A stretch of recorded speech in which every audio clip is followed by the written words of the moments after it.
Haleluya, puji Tuhan. Kita berjumpa kembali dalam kasih dari Tuhan Yesus Kristus, supaya kita bisa saling berbagi, dan apa yang kami bagikan, apa yang kami sharing di dalam tayangan-tayangan YouTube atau video-video yang kami tampilkan, kami berdoa supaya bisa menjadi berkat bagi banyak orang. Dan memang itu adalah kerinduan daripada kami sebagai hamba Tuhan untuk sebanyak mungkin orang bisa mendengarkan apa yang Tuhan kerjakan di dalam kehidupan kami. Karena Tuhan Yesus itu adalah Tuhan yang nyata, Tuhan Yesus itu adalah Tuhan yang hidup, Tuhan yang berkuasa, dan Tuhan yang mengasihi semua manusia. Tuhan Yesus tidak pernah memilih-milih orang dari latar belakang ataupun suku ataupun status sosial, bahkan dari berbagai hal, karena semua manusia dikasihi Tuhan. Baik dia orang Jawa, Kalimantan, orang Sulawesi, bahkan siapapun, seluruh dunia dikasihi Tuhan. Jadi kalau Tuhan Yesus menyatakan kasih-Nya, tidak pilih siapapun dia, karena memang dia yang menciptakan manusia. Dan kita bersyukur menjelang kedatangan Tuhan kali yang kedua, di mana kita melihat semakin banyak orang yang menerima Tuhan Yesus, mengenal Tuhan Yesus, mengalami Tuhan Yesus, sehingga mereka boleh percaya Tuhan Yesus dan menyembah kepada Tuhan Yesus. Karena memang di dalam hidup ini, itu yang sangat penting bahwa kita berjumpa dengan Tuhan yang benar, kita mengalami Tuhan yang benar, karena hanya Tuhan yang benar yang bisa membawa kita ke surga. Dan di dalam hidup ini seperti saya katakan bahwa ada dua kuasa yang terus hadir di dalam hidup manusia. Yang pertama kuasa Tuhan, dan Tuhan yang benar itu hakikatnya dia adalah sumber kebaikan. Dan yang kedua adalah kuasa setan. Dan kuasa setan itu adalah hakikatnya dia sumber kejahatan. Makanya kalau setan hadir, dia menjahati manusia. Dia ingin mencelakakan manusia, dia ingin membunuh manusia, dia ingin membuat manusia sakit, dia ingin manusia mengalami bencana dan segala macam penderitaan. Bahkan di dalam hati manusia, dia menaruh roh kebencian, supaya satu dengan yang lain saling membenci. Dan manusia akhirnya pada mati terbunuh oleh karena kebencian yang begitu kuat hadir di dalam hidup manusia, karena manusia merasa ingin supaya orang lain bisa dihabisi atau disingkirkan dari dalam kehidupan mereka. Nah, pada kesempatan ini kita kembali akan mendengarkan bagaimana perbuatan tangan Tuhan yang hadir di dalam seseorang yang tadinya dia tidak percaya kepada Tuhan Yesus. Dan ini adalah suatu karya yang begitu ajaib, bagaimana seseorang yang mengalami perjumpaan dengan Tuhan. Dan kita akan dengarkan kesaksiannya, dan langsung saja kita sapa narasumber kita, Mbak Dia. Shalom Mbak Dia. Shalom Bapak Yusuf. Ya, puji apa Tuhan. kabar? Baik. Ya, puji Tuhan. Terima kasih ya Mbak Dia sudah hadir. Dan pada kesempatan ini Mbak Dia akan bersaksi kepada kita teman-teman. Mbak Dia akan menceritakan bagaimana perjalanan imannya. Dulu beliau adalah orang yang tidak percaya kepada Tuhan Yesus, atau dari latar belakang yang berbeda, iman antikris, tetapi sekarang beliau sudah menjadi seorang yang percaya dan mengasihi Tuhan Yesus. Dan beliau mengalami secara langsung. Jadi percaya kepada Tuhan Yesus itu bukan karena dikhotbahkan pendeta, atau bukan karena diajak oleh seseorang apalagi dibayar, tidak. Ya, karena percaya Tuhan Yesus itu tidak mudah tantangannya. Banyak orang yang mau dibunuh, banyak orang yang diusir, banyak orang yang tidak mendapatkan warisan, banyak orang yang mengalami tekanan, intimidasi, karena orang yang percaya Tuhan Yesus itu tidak mudah. Dan itu sudah dikatakan Tuhan Yesus, kalau kamu mau ikut aku, kamu harus pikul salib dan sangkal diri. Nah, kita dengarkan saja dari Mbak Dia, supaya kita semuanya bisa diberkati. Yang sudah percaya Tuhan Yesus bisa dikuatkan, yang belum percaya Tuhan Yesus bisa tercerahkan. Oke? Mbak Dia, waktu dan tempat saya serahkan kepada Mbak Dia. Tentunya dimulai dari latar belakang dulu, ya, supaya orang tahu bagaimana perjalanan iman daripada seorang Mbak Dia. Silakan Mbak Dia. Ya, salam sahabat terkasih semuanya. Puji Tuhan yang dikasihi Tuhan Yesus. Saya berasal dari agama Islam, orang tua saya Islam. Dan saya bukan orang yang percaya dengan Tuhan Yesus. Jadi sejak kecil saya terlahir secara Muslim, mengikuti tata aturan secara Muslim. Seperti itu sih. Saya sering sholat juga, membaca Al-Quran juga. Jadi bukan kayak, ya bisa dibilang Islam taat sih, seperti itu. Iya. Iya. Kegiatan-kegiatannya apa saja Mbak Dia yang dilakukan waktu masih di iman yang lama? Iya, kayak mungkin ya sholat 5 waktu. Iya. Terus membaca Al-Quran, ke masjid, ikut tadarus juga. Gitu sih. Ya. Iya. Oke, berarti Mbak Dia ini termasuk orang yang taat dengan agama ya, yang taat dengan kepercayaannya ya. Iya, saya rasa sangat taat sekali malah. Oh, ya luar biasa. Nah, bagaimana ceritanya Mbak Dia, seorang yang taat beragama, seorang yang taat melakukan syariat-syariat yang menjadi tuntutan daripada sebuah kepercayaan, sebuah agama, terus kemudian bisa beralih. Apa yang terjadi dengan Mbak Dia? Bisa diceritakan kepada kita semua. Silakan Mbak Dia. Ya, saya kan lahir di Sulawesi, kecil di Sulawesi. Orang tua masih di Sulawesi. Sulawesi mana, Mbak? Di Sulawesi Tengah, di Banggai. Oh, di Banggai. Oh, ya. Di Luwuk. Iya, Luwuk Banggai, betul. Oh, I know. Ya. Oke. Dan, Saya sudah pelayanan ke sana juga, Mbak Dia. Ya, terus waktu kecil masih TK, ada tetangga itu Kristen, namanya Kak Grace gitu. Terus saya ikut ke gereja gitu. Terus mungkin pas Natal saya pegang lilin gitu yang saya ingat gitu sih. Oh. Ya itu. Nah, ceritanya gini Mbak Dia, saya mau tanya, Mbak Dia kan seorang yang taat ya. Iya. Taat sholat, taat ngaji, tadarus, sering ke masjid, bahkan puasa.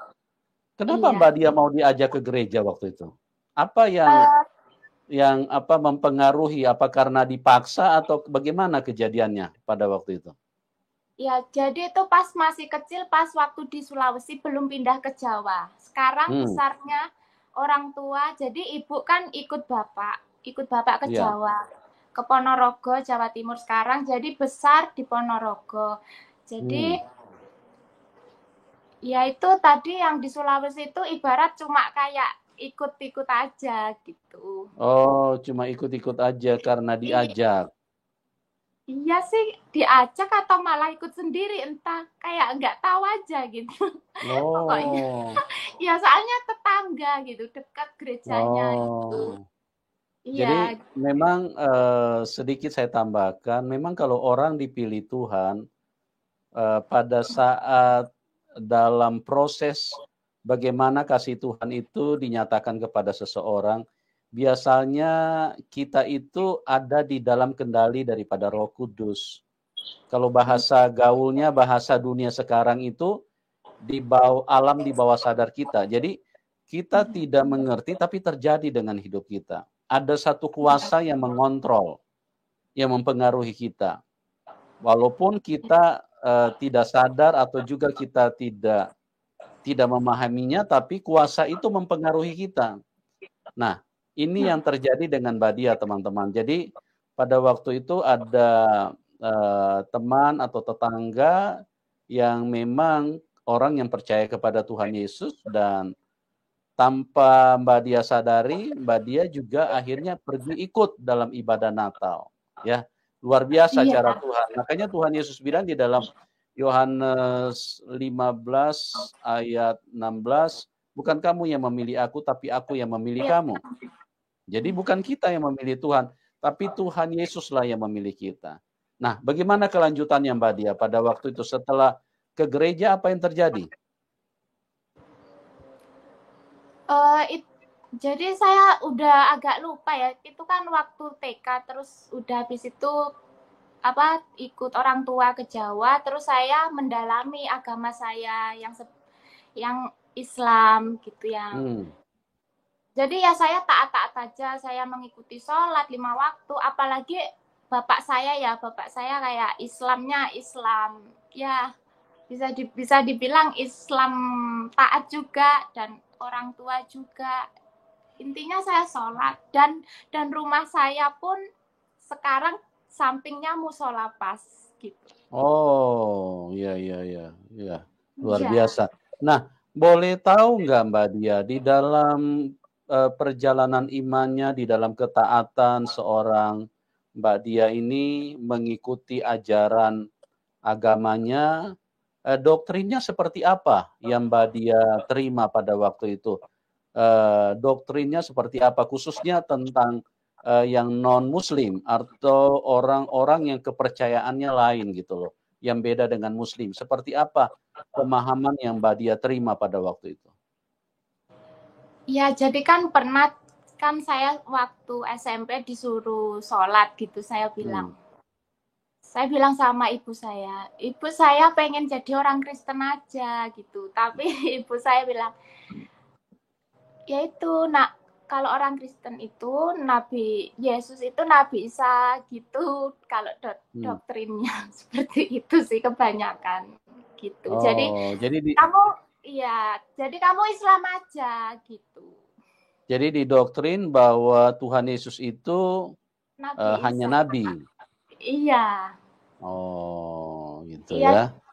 Iya, dan pas SD udah di Jawa sini, saya tuh udah tersentuh lagu rohani, dan saya mau buat lomba karaoke, tapi saya nggak tahu itu lagu rohani yang ku telah mati dan tinggalkan cara hidupku yang lama. Itu saya tuh tahu lagu rohani itu pas SD. Ya itu saya kayak tersentuh gitu. Oh, pada waktu itu dengarnya di mana itu Mbak Dia?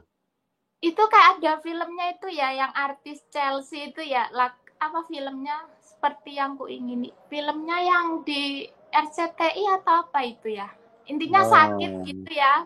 Yang Chelsea itu loh, Chelsea Olivia, filmnya sakit. Terus lagunya itu. Terus saya beli kasetnya, lagunya judulnya seperti yang ku ingini. Kau ingini. Iya itu sih kayaknya. Tapi saya nggak paham apa kok. Ku telah mati dan tinggalkan, itu apa, saya belum paham gitu dari situ. Mbak Dia tidak paham kalau itu lagu Kristen, tidak paham apa gimana? Iya nggak paham.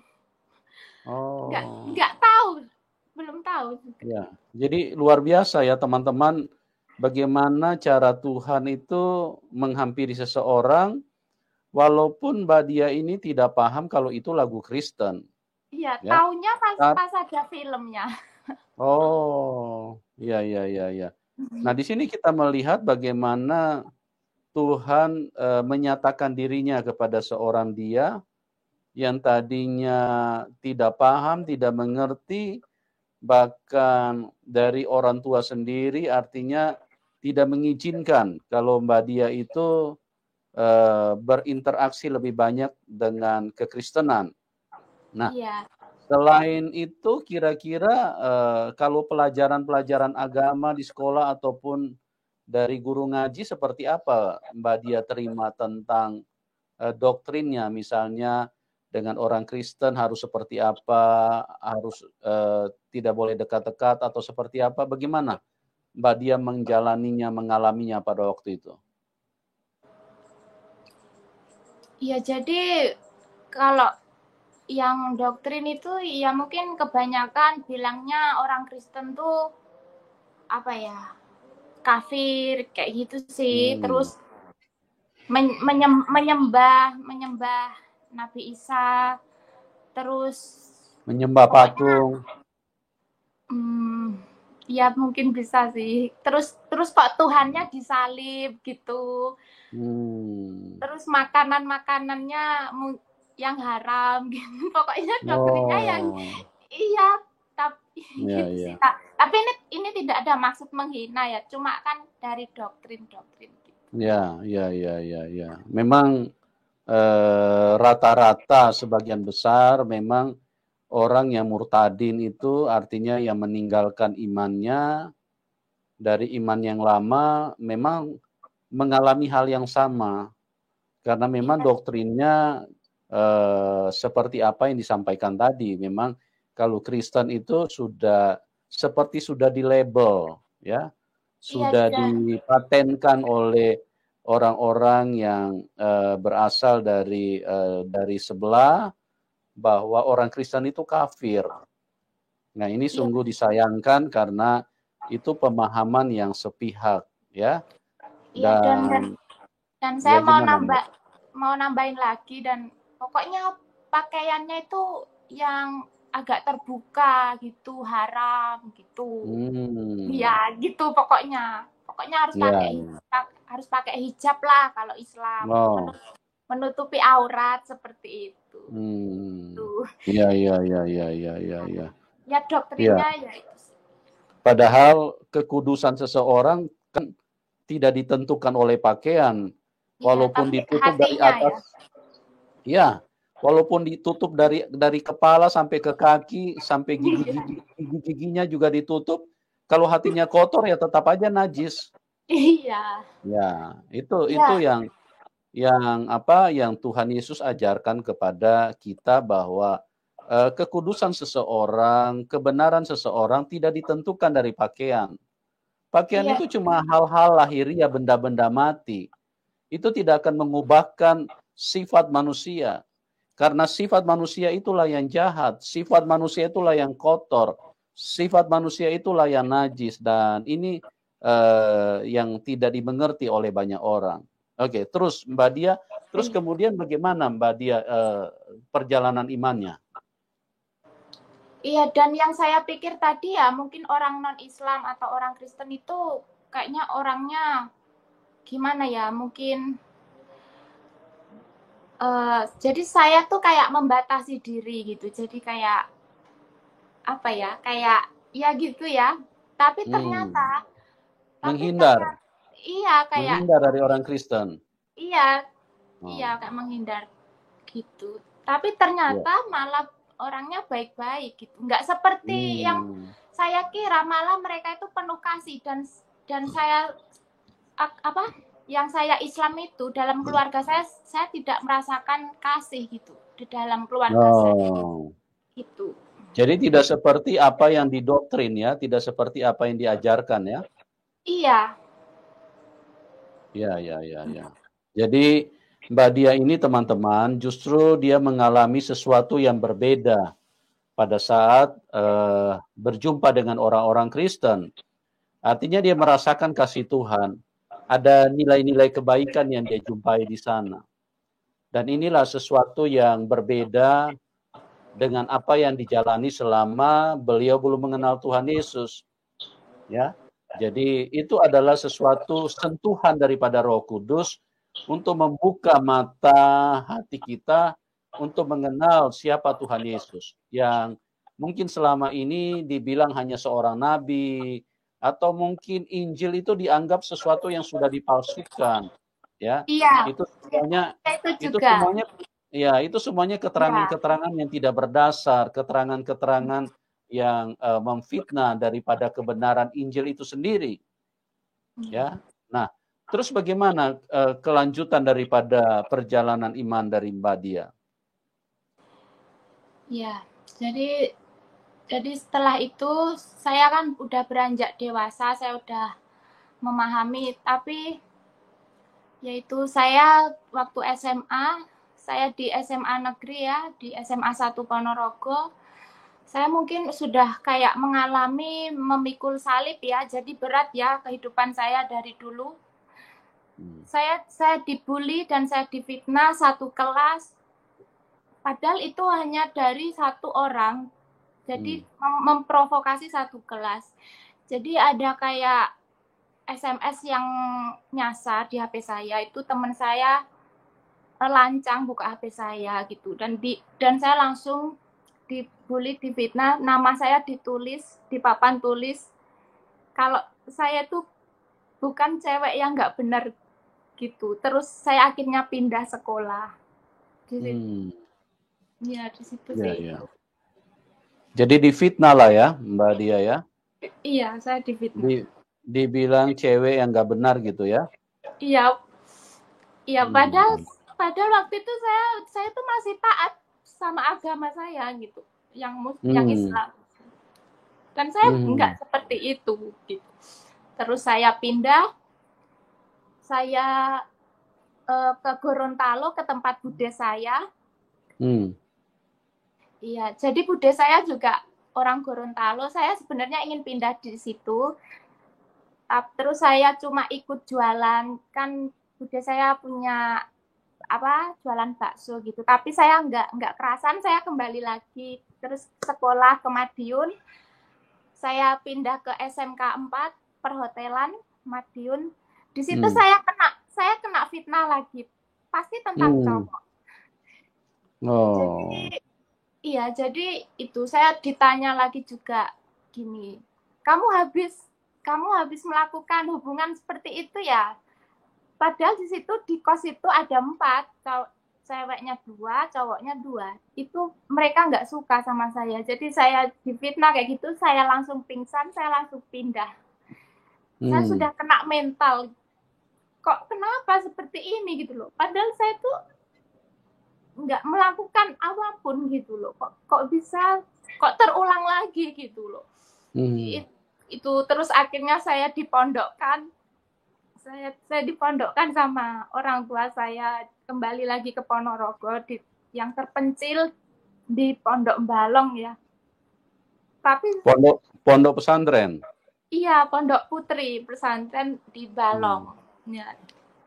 Tapi saya nggak betah, saya nggak bebas, makannya bareng-bareng, tidurnya bareng. Saya kedinginan. Terus saya minta antar sama mbaknya, saya diantar pulang, alasannya saya sakit. Tapi saya kabur. Jadi saya kabur dari pondok. Saya menolak di situ. Iya itu, terus akhirnya saya minta orang tua saya lagi, saya ingin sungguh-sungguh sekolah lagi. Akhirnya saya sekolah di SMA Taman Bakti Madiun, itu Yayasan Ma'arif NU. Saya pakai hijab dan saya mencoba untuk berhijrah. Tapi saya terjerumus dalam dosa besar karena itu mungkin ya kos putri saya sudah tutup, padahal biasanya belum tutup jam 9 gitu. Akhirnya saya terjerumus ke dosa besar sama seseorang. Ya intinya saya terjerumus ke dosa besar, terus saya dikasih obat, mungkin obat keras, terus saya minum 5, terus saya overdosis. Terus saya ditolong sama Pak Pos, saya dibawa ke IGD. Badan saya kaku, saya udah nggak bisa ngomong, udah kayak mau sakaratul maut gitu loh Pak rasanya. Dan di situ saya tuh takut kalau saya mau mati dan saya belum melakukan pertobatan gitu loh. Di situ itu sih masa-masa kelam saya. Jadi saya sekolah SMA pindah-pindah gitu. yaitu dari bulian, fitnah gitu. Iya. Jadi kalau ada yang bilang kamu kurang mendalami Islam, justru saya udah banyak mendalami Islam gitu sebenarnya. Ya terus, tapi sebelum kejadian seperti trauma itu, saya pas udah pakai hijab, saya sambil bekerja waktu SMA, bekerja di counter lah. Di counter itu yang punya tuh Cina Kristen, terus saya sholat kan. Saya sholat depan pintunya itu ada ayat Yohanes, tapi saya tuh nggak tahu apa gitu. Dan saya tuh kayak merinding gitu. Saya mau sholat, terus di depan saya kok ada Yohanes gitu, saya merinding gitu. Terus waktu saya pulang di kos, ada kakak kos, dia orang Kristen, orang Kalimantan, terus saya ikut ke kamarnya. Terus saya tanya, ada lukisan Tuhan Yesus, saya tanya, Kak itu apa gitu. Terus dia bilang, itu Roh Kudus gitu. Hah, apa? Kok Roh Kudus, kok bukan Tuhan Yesus? Dari situ saya bingung, Roh Kudus itu apa? Gitu Pak. Itu apa kayak awal mulanya ke Kristen gitu loh, kayak ada jalannya gitu. Jalan iya, ini peralihannya ya. Iya, kayak petunjuknya gitu istilahnya. Iya. Iya, itu. Oke, terus bagaimana kelanjutannya, Mbak Dia? Ya, jadi lanjut yang saya habis sakit itu ya. Jadi saya tuh saya kira saya sudah mau mati di situ. Tapi sebelum itu saya belum tahu kalau saya tuh diselamatkan Tuhan Yesus. Jadi habis itu saya jadi pendendam. Saya trauma sama cowok. Saya jadi sakit sesak, dada saya sesak. Saya mau bunuh diri, saya depresi, saya sakit asam lambung. Saya ke dokter psikolog juga. Tapi semuanya katanya normal gitu kalau dokter. Makanya saya katanya cuma pikiran, disuruh ke psikiater, ke apa. Saya udah coba sholat, ngaji. Tapi kok itu setiap malam tuh ada suara-suara. Ada suara gamelan, suara cewek. Pokoknya kayak roh-roh jahat gitu loh Pak. Saya selalu kebangun. Tiap malam saya trauma seperti itu. Dan sampai di titik saya itu menemukan spiritual. Tapi sebelum saya mendalami Kristen ini, spiritualnya tuh lebih ke kayak mistis-mistis gitu Pak. Lebih ke Hindu. Jadi awalnya tuh suka damainya denger lagu rohani Hindu. Sebenarnya pengen Hindu kan. Iya. Tapi terus lihat di YouTube kok nemu kesaksiannya jenengan yang kesaksian para murtadin, terus apa itu Kak Fatimah Sa'diyah itu. Saya awal. Iya, luar biasa cara Tuhan ya. Iya, terus saya ngikutin terus di situ tersentuh lagu Bapa sentuh hatiku, ubah hidupku menjadi yang baru. Itu keluar lagu rohani itu dan keluar ayat-ayat seperti kayak Tuhan itu memilih dari orang yang berdosa itu Pak. Tapi saya lupa ayatnya apa itu. Mazmur atau apa. Saya masih perlu mendalami Alkitab sih. Yeah. Intinya yang dipilih itu dari orang yang berdosa, bukan orang yang benar, dan aku menyembuhkanmu seperti itu Pak. Betul. Jadi firman Tuhan Yesus kan aku datang bukan mencari orang yang sehat, tapi mencari orang yang sakit. Iya, dari situ. Iya. Terus ada ayat lagi, kasihilah musuhmu. Jadi selama saya Islam, saya itu pendendam, pemarah. Tapi sejak kenal orang Kristen itu tadi, saya pindah kos, terus saya sakit, itu juga ketemu lagi kakak kos juga. Itu juga Kristen, dan dia yang jaga saya waktu saya sakit, saya cemas, saya ketakutan. Dan saya merasakan kasih gitu. Jadi sekarang saya tuh jadi orangnya nggak pendendam, jadi pemaaf. Saya memaafkan masa-masa lalu saya seperti itu. Jadi saya lebih mengenal kasih gitu. Amin. Luar biasa. Iya, seperti itu. Ya. Terus bagaimana kelanjutannya Mbak Dia? Sampai pada titik mana Mbak Dia menjadi yakin bahwa Tuhan Yesus itu adalah Tuhan? Ya, terus itu kan saya udah lulus SMA lah, tapi sakitnya ini kok makin parah gitu, kok makin kena mental gitu, pikiran kok saya kok gini ya, saya tuh kenapa gitu. Terus saya ada kenalan orang Kristen tapi Kristen Katolik lah, temannya itu bilang, nelpon saya, kalau kamu percaya Tuhan Yesus adalah terang dan cahaya. Aku nggak percaya gitu, makanya aku tantang, emang bener ya gitu.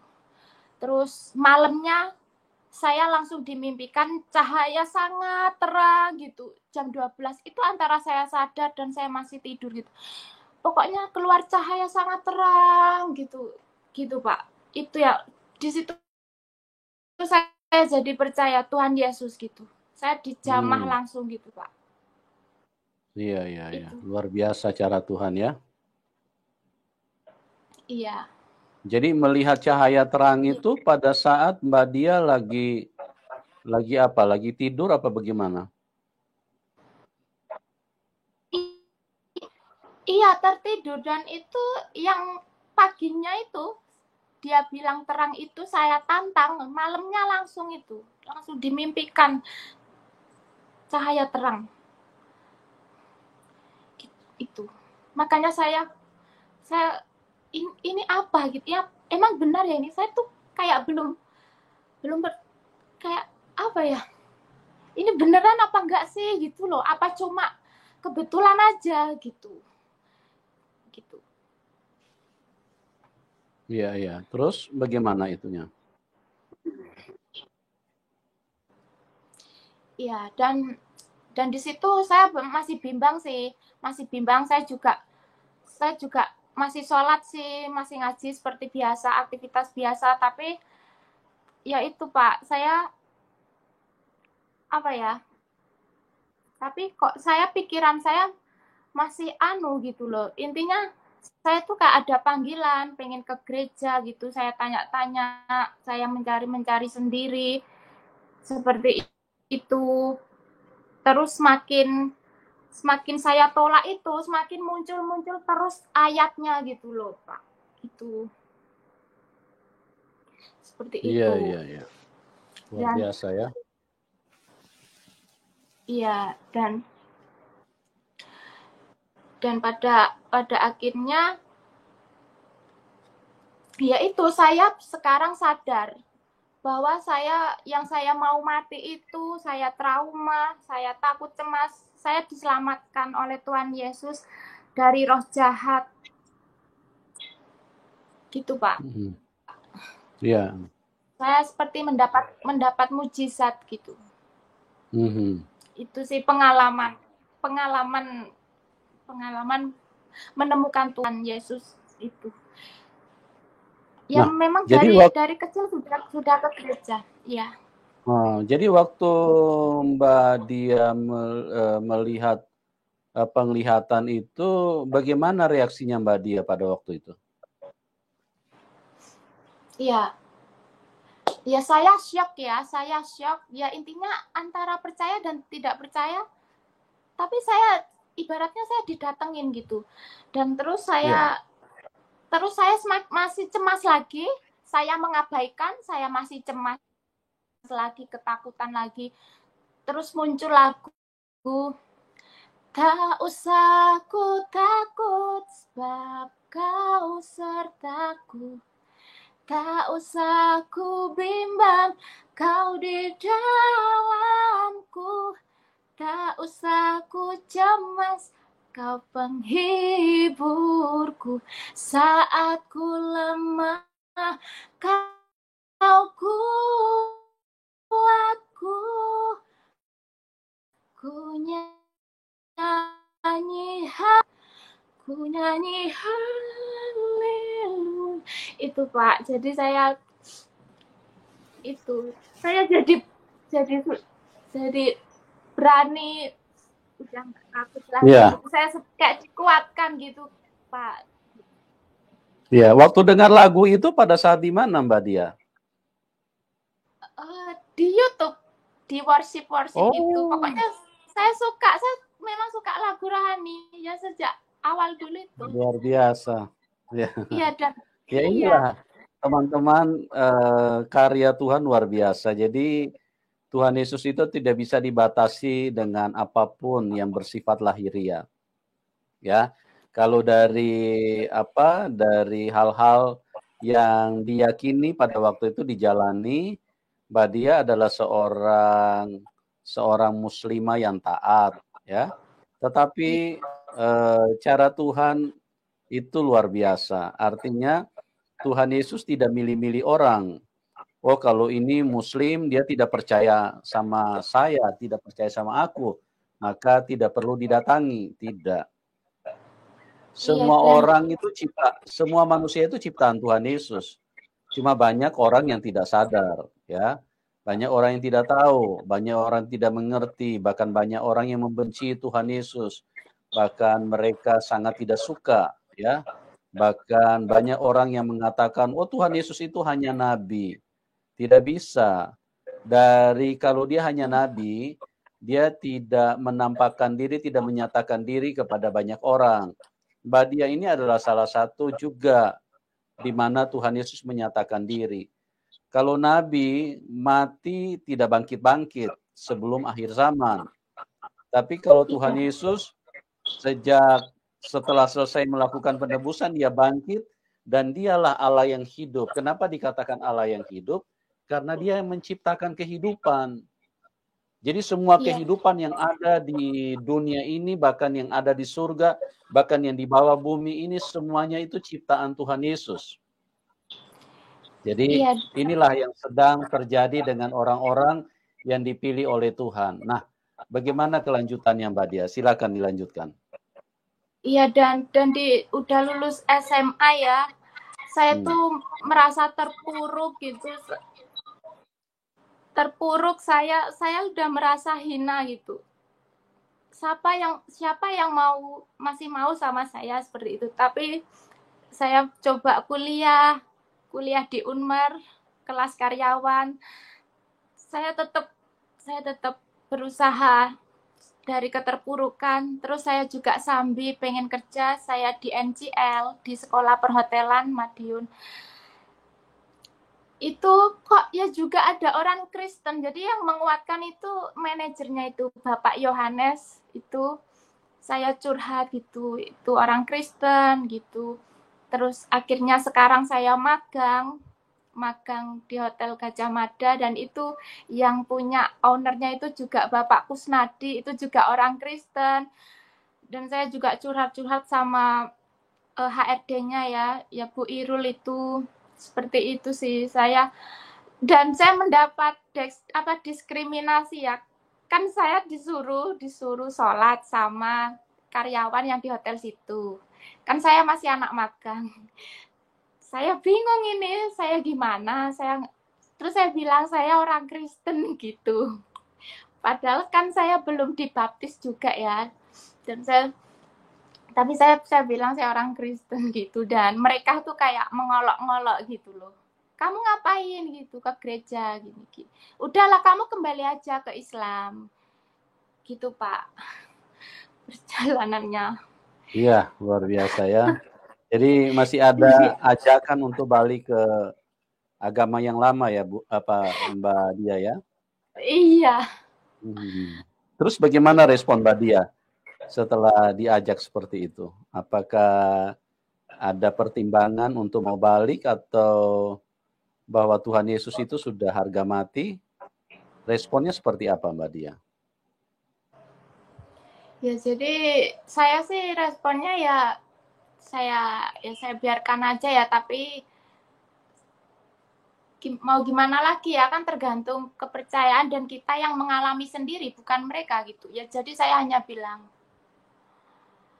ya, hanya saya iya-iyain aja gitu, tapi sebenarnya saya nggak bisa gitu di sini tuh, nggak bisa Saya tetap bilang saya Kristen gitu. Apa kamu mau ikut saya ke gereja? Saya tantang gitu malah. Seperti itu sih. Ya, ya betul Mbak Dia. Jadi memang kita ikut Tuhan harus punya komitmen. Dan Iya, komitmen kita ini kan berdasarkan apa yang kita alami. Jadi Mbak Dia kan mengalami sendiri. Bukan karena diajak pendeta atau bukan karena disuruh orang tua. Tapi karena pengalaman sesuatu yang dialami maka tidak bisa dibantah itu. Walaupun iya, satu dunia mengatakan bahwa Tuhan Yesus itu hanya nabi, itu tidak akan berpengaruh sedikit pun karena kita mengalami langsung. Ya, iya, kita mengalami secara langsung bagaimana bisa dibantah. iya Pengalaman terus itu jauh lebih kuat daripada apa yang dikatakan oleh orang lain. Sekalipun orang banyak mengatakan berbeda, tapi kalau kita alami sendiri, ya itu nggak bisa dibantah dan itu tidak bisa mengalihkan kita untuk menyatakan bahwa Tuhan Yesus itu satu-satunya Tuhan dan Dialah yang menciptakan manusia. Cuma banyak orang yang tidak tahu, banyak orang yang dikuasai kegelapan sehingga mereka malah menghina, menjelek-jelekan dan merendahkan bahkan mungkin menganiaya orang-orang yang percaya kepada Tuhan Yesus. Nah, terus bagaimana Mbak Dia kelanjutannya? iya, iya dan malah yang nyuruh sholat tadi yang cewek ini yang cowok itu bilang uang apa orang-orang kayak Deddy Corbuzier gitu aja orang pinter itu malah pindahnya ke Islam. Kamu jangan sampai ke Kristen. Intinya jangan sampai kamu tersesat gitu bilangnya. Seperti itu sih. Tapi kan mereka nggak mengalami Tuhan gitu ya kan. Iya, betul betul. Mereka tidak mengalami Tuhan ya. Jadi mereka cuma bisa berbicara berdasarkan apa yang mereka baca atau apa yang mereka dengar dari orang. Tapi kalau kita mengalami sendiri, jadi itu tidak bisa dibantah. Nah, Mbak Dia setelah mengalami hal-hal seperti itu, berarti Mbak Dia tetap mengambil keputusan yang kuat bahwa ikut Tuhan Yesus itu selama-lamanya ya. Iya dan setelah ya ini puji Tuhan udah mau skripsi ya gitu. Hmm. Itu jadi jadi selama 3 tahun setelah saya depresi, saya mengalami titik terendah saya gitu. Saya merasa Hmm. kesepian, tidak ada yang membantu saya pengen bunuh diri. Jadi selama 3 tahun saya mencari gitu ya, mungkin kayak domba tersesat gitu ya. Saya mencari terus saya menemukan Tuhan dan sekarang puji Tuhan udah skripsi saya secara diam-diam saya ke gereja gitu. Iya. Saya ke GBI, ke gereja Bethel gitu. Terus saya Iya. mengikuti perjamuan kudus gitu. Terus saya disuruh kesaksian dan situ saya juga ikut menyanyi lagu rohani, ikut dengerin khotbah dan itu beda gitu. Beda kayak di Islam dulu yang saya cuma hanya sholat, cuma ngaji, tapi saya nggak tahu artinya, saya nggak memperdalami dan nggak melakukan ajarannya gitu loh. Beda kalau di Kristen kan kayak ayat ini jadi kayak kita mengalami sendiri gitu loh. Seperti Iya. itu. Luar biasa. Jadi pengalaman itulah yang membawa kita kepada kebenaran. Pengalaman itulah yang membawa kita kepada satu kekuatan. Pengalaman itulah yang membawa kita kepada satu keyakinan. Karena kita hidup di dalam dunia ini bukan seperti beli kucing dalam karung. Kita nggak tahu kucingnya warna hitam, atau putih, atau kuning.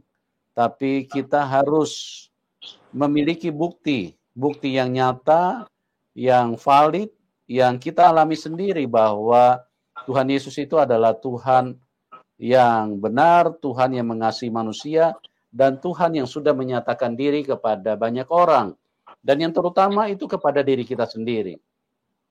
Itulah yang dialami oleh Mbak Dia. Nah, Mbak Dia, setelah Mbak Dia memilih ikut Tuhan Yesus, percaya Tuhan Yesus, tantangan apa saja yang dialami? Ya, mungkin dari keluarga atau dari teman atau dari siapalah. Kira-kira seperti apa? Karena Tuhan Yesus bilang, ikut Tuhan harus pikul salib. Bagaimana tantangan-tantangan yang dihadapi? Iya, jadi setelah 3 tahun itu, saya akhirnya balikan sama mantan saya. Dia kerja di luar negeri, tapi tiba-tiba setelah 3 tahun, dia tidak, ibaratnya tidak menemani saya ya, jadi saya merasa sendiri. Tiba-tiba dia pulang habis COVID ini, dia cuti.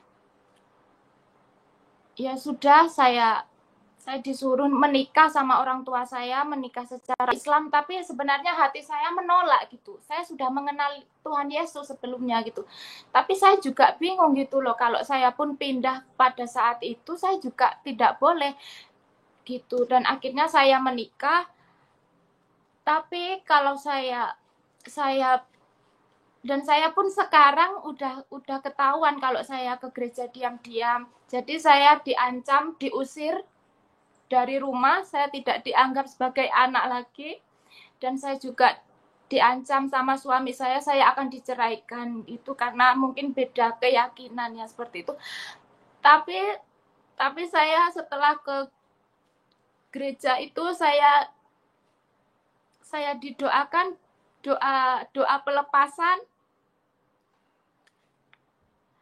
dan saya tuh langsung menangis, saya langsung teriak-teriak gitu, saya bilang jahat, dendam, sakit, dada saya sakit gitu. Terus sampai saya tuh kayak terjatuh gitu, saya langsung kayak apa ya, langsung kayak ngeblak gitu, saya langsung lemas badan saya gitu. Yaitu saya didoain sama pendeta itu, dan kayak harus Roh Kudus itu mampu menghilangkan roh-roh jahat itu. Jadi di situ saya tersentuh gitu. Jadi ya sekarang saya tetap kepada Tuhan Yesus, meskipun saya suatu saat saya harus apa-apa sendiri, mungkin ditinggalkan keluarga dan suami. Seperti itu sih. Iya, luar biasa ya. Itu memang tantangan-tantangan yang tidak mudah ya. Tapi Mbak Dia ini sudah mempunyai komitmen yang sangat tinggi kepada Tuhan, dan seperti yang dikatakan Tuhan, kalau kamu tidak mau pikul salib dan sangkal diri, kamu tidak layak jadi pengikutku. Jadi memang tidak mudah mengikut Tuhan, dan seperti yang fitnah-fitnah orang bahwa ikut Tuhan Yesus itu karena dikasih duit atau dikasih apa, itu semuanya adalah fitnah yang kecil. Karena siapa yang mau meninggalkan kepercayaannya terus mengikuti Tuhan Yesus? Karena apa? Mengikuti Tuhan Yesus itu tidak mudah. Justru banyak orang-orang yang akan ditunggangi setan untuk menyerang kita. Jadi luar biasa bahwa Mbak Dia juga mengalami hal yang sama, yaitu harus pikul salib. Dan kira-kira Mbak Dia, saya mau tanya sedikit, kalau misalnya salibnya semakin meningkat atau kesulitan, penderitaan atau tantangannya semakin besar, kira-kira ada kemungkinan Mbak Dia untuk meninggalkan Tuhan Yesus atau tetap ikut Tuhan Yesus? Bagaimana Mbak Dia punya keputusan? Iya, itu pertanyaan yang sangat berat ya. Jadi Iya. Iya, saya kan saya sekarang juga belum bisa kerja, belum bisa apa-apa sendiri gitu. Dan saya juga belum lulus kuliahnya, belum dapat kerja di hotel. Iya, tapi suatu saat saya yakin waktu Tuhan pasti yang terbaik, walau kadang tak mudah dimengerti. Lewati cobaan, ku tetap percaya waktu Tuhan pasti yang terbaik. Jadi intinya saya percaya bahwa meskipun saya ditinggalkan keluarga saya ataupun suami saya yakin janji Tuhan ada dan selalu menyertai saya. Gitu, Pak. Ya, luar biasa ya. Jadi teman-teman, bagaimana kasih Tuhan telah dinyatakan kepada seorang dia yang tadinya tidak percaya Tuhan Yesus, sekarang dengan komitmen yang tinggi bahwa sekalipun tantangan, sekalipun salib semakin besar di hadapan dia, Mbak Dia akan tetap terus mengikut Tuhan Yesus, karena mengikut Tuhan Yesus itu adalah hal yang terbaik di dalam hidup ini, karena hanya Tuhan Yesus yang bisa bawa kita ke surga. Di luar Tuhan Yesus, tidak ada yang bisa bawa kita ke surga. Seperti firman-Nya, Akulah jalan kebenaran. Iya. Tidak ada seorang pun yang bisa datang kepada Bapa tanpa melalui aku. Iya, tidak ada seorang pun yang bisa datang kepada Bapa kecuali melalui aku. Ya, artinya kita siapapun yang disebut sebagai orang, karena tidak ada seorang pun, ya, tidak ada seorang pun yang dapat datang kepada Bapa kecuali melalui aku. Ya, memang benar kita mau datang ke surga mau pakai apa? Iya. Mau pakai motor nggak bisa, mobil nggak bisa, sepeda apalagi, mau pakai kapal lebih-lebih lagi, ya. Tidak bisa kita sampai ke surga. Mau pakai apa? Mau pakai pesawat? Nggak bisa. Naik ke atas, bahan bakar habis, harus turun. Kalau nggak, ditarik setan, mati semua manusia di situ. Dijatuhkan setan. Tapi kalau kita ikut Tuhan Yesus sudah membuktikannya 2000 tahun yang lalu. Ada 500 manusia, 500 lebih manusia yang menyaksikan dia terangkat ke surga. Jadi ini cerita bukan seorang pribadi, seorang diri, ya. Jadi manusia-manusia ada 500 orang lebih yang menyaksikan secara langsung. Kalau cerita tidak ada saksinya, maka itu bisa menyesatkan. Tapi kalau Tuhan Yesus ada 500 lebih yang menyaksikan, jadi dia naik ke surga. Dan itulah jawaban terhadap pertanyaan manusia selama ini. Bagaimana supaya kita bisa sampai kepada keselamatan, kepada kebenaran, atau kepada jalan yang lurus, atau kepada surga itu? Hanya melalui Tuhan Yesus. Karena dia membuktikan, ya, dia naik ke surga. Dan di Indonesia pun diakui bagaimana diperingati sebagai hari kenaikan Tuhan Yesus ke surga. Ya, jadi itulah yang luar biasanya, bahwa dialah satu-satunya manusia yang naik ke surga. Dia bangkit dari kematian. Dia jebol keluar dari kuburan.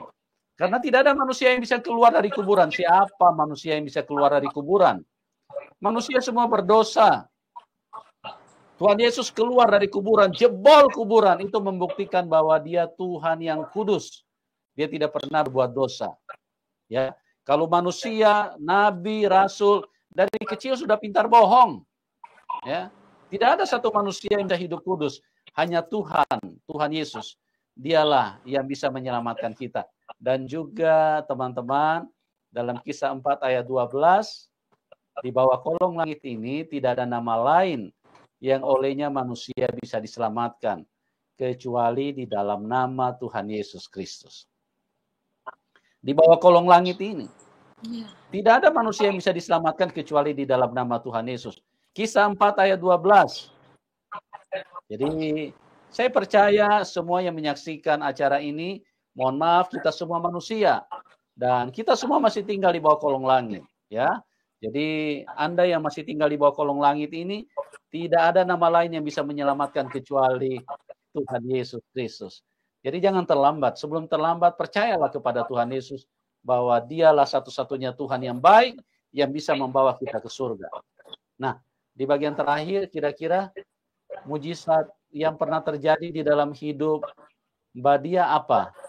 Sehingga itu menjadi satu kekuatan iman di dalam Mbak Dia. Silakan Mbak Dia, apa mujizat yang pernah dialami?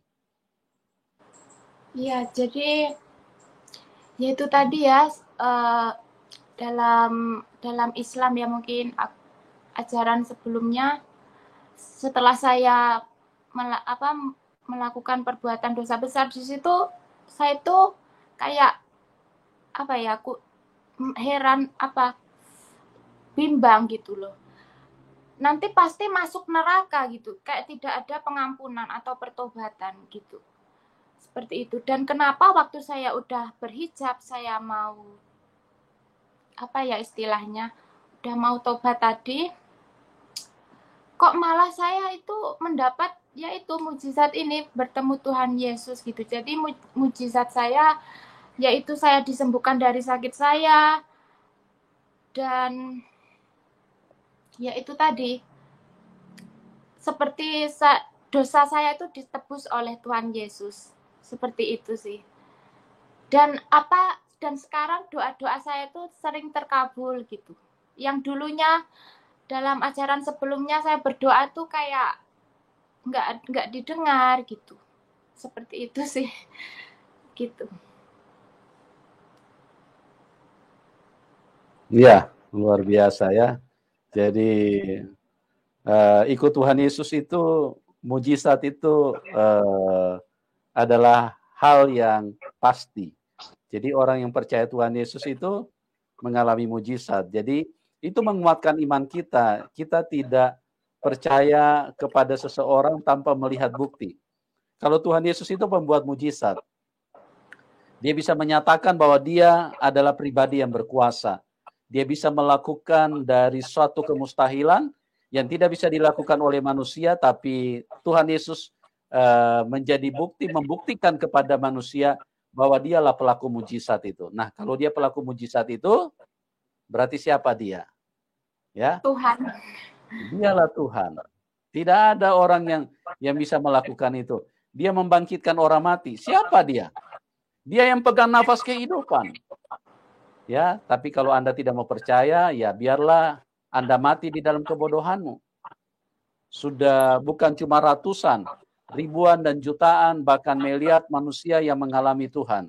Jadi jangan sampai Anda terlambat, karena hidup ini singkat, waktu ini singkat. Jadi kami sebagai hamba Tuhan mengasihi siapapun Anda. Jadi percayalah, karena Tuhan Yesus datang untuk menyelamatkan hidup manusia. Menyelamatkan manusia dari tangan iblis.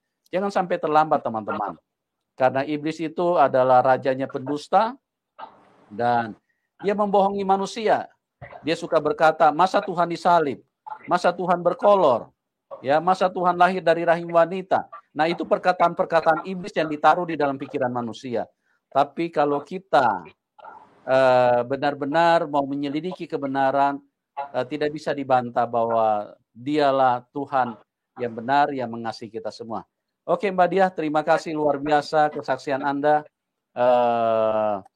Saya percaya banyak orang dikuatkan, banyak orang diberkati, dan doa saya juga buat Mbak Diah semakin kuat di dalam Tuhan dan semakin mencintai Tuhan dan melayani Tuhan, berbuat apa yang Anda bisa lakukan supaya orang lain banyak juga yang bisa diselamatkan lewat kesaksian-kesaksian atau cara hidup dari apa yang Mbak Diah bisa lakukan di dalam hidup ini.